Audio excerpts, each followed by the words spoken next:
ભારતના પૂર્વ વડાપ્રધાન અને ભારત રત્ન અટલ બિહારી વાજપેયીજીની જન્મ જયંતિ નિમિત્તે ભાજપ પરિવાર દ્વારા સેવાકીય કાર્ય યોજાયું હતું, જેમાં પોરબંદરની ભાવસીજી સરકારી હોસ્પિટલમાં દાખલ દર્દીઓને ફ્રૂટ વિતરણ કરવામાં આવ્યું હતું. ભારતના પૂર્વ વડાપ્રધાન ભારત રત્ન અટલ બિહારી વાજપેયીની જન્મ જયંતિ નિમિત્તે ભારત દ્વારા સુશાસન દિવસ તરીકે ઉજવણી કરવામાં આવી રહી છે.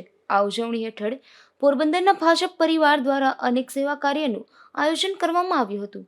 પોરબંદરની ભાવસીજી સરકારી હોસ્પિટલમાં દાખલ દર્દીને ફ્રૂટ વિતરણ કરવામાં આવ્યું હતું, તેમજ દર્દીઓના ખબર અંતર પણ કાઢવામાં આવ્યા હતા.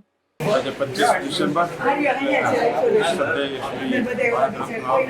વડાપ્રધાન અટલ બિહારી વાજપેયીજીનો જન્મદિવસ અને એ જન્મદિવસ ભારતીય જનતા પાર્ટીની જે સરકાર છે એ સુશાસન દિવસ તરીકે ઉજવે છે. આ સુશાસન દિવસ નિમિત્તે અનેક સેવાકીય કાર્યો થાય છે, અનેક આયોજનો થાય છે. એના ભાગરૂપે પોરબંદર જિલ્લામાં પણ આજે અહીંયા ભાવસીજી હોસ્પિટલમાં દરેક દર્દીને ફ્રૂટ વિતરણ કર્યું છે. લેડી હોસ્પિટલમાં પણ ફ્રૂટ વિતરણ કર્યું છે.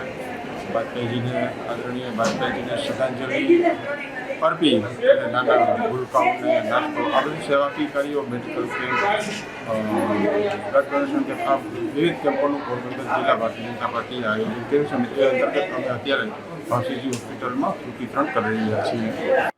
આ ફ્રૂટ વિતરણ કાર્યક્રમમાં પોરબંદરના પૂર્વ કેબિનેટ મંત્રી બાબુભાઈ બોખીરિયા, પાલિકા પ્રમુખ ડોક્ટર ચેતનાબેન તિવારી, પૂર્વ જિલ્લા પ્રમુખ કિરીટભાઈ મોઢવાડિયા અને અશોકભાઈ મોટા સહિતના આગેવાનો ખાસ ઉપસ્થિત રહ્યા હતા. અશોક થાનકી, ગુજરાત ન્યૂઝ, પોરબંદર.